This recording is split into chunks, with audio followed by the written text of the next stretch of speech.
කොළඹ නාලන්ද විද්‍යාලය කියන්නේ ලංකාවේ සුවහසක් දරුවන්ගේ සිහිනයක් වුණු දිවයිනේ තියෙන ප්‍රධාන පෙළේ පිරිමි පාසලක්.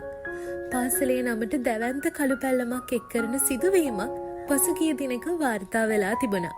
කොළඹ නාලන්ද විද්‍යාලයේ 19 වන වියේ පසුවන ශිෂ්‍යයෙක් එම පාසලේම ගුරුවරියන් සිව් දෙනෙකු සමග සමීප ඇසුරක් පවත්වලා තියෙනවා.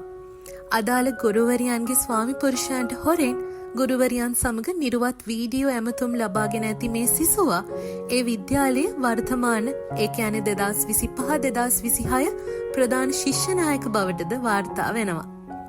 අදාළ ඇමතුම් අතරතුර ඔහු විසින්ම ස්ක්‍රීන් රෙකෝඩ් කරන ලද වීඩියෝස් ඔහුගේ දුරකථනයෙන්ම ඔහුගේ මිතුරෙකු විසින් ලීක් කිරීම හේතුවෙන් මේ තොරතුරු සමාජ මාධ්‍යයට නිකුත් වෙලා තියෙනවා. මේ වන විට නාලන්ද විද්‍යාලයේ ප්‍රධාන ශිෂ්‍යනායක මඩුල්ල විසිරුවා ඇති අතර ගුරුවරියන්ට එරෙහිව නීතිමය පියවරද ගෙන තිබෙනවා.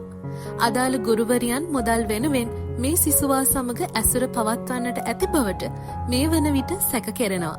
කෙසේ නමුත් මේ සිදුවීම හේතුවෙන් කොළඹ නාලන්ද විද්‍යාලයට දැවැන්ත කළු පැල්ලමක් එකතු වී තිබෙනවා. ඉතින් මේ පිළිබඳව ඔබේ අදහස් පහතින් කමෙන්ට් කරන් යන්න අමතක කරන්න එපා.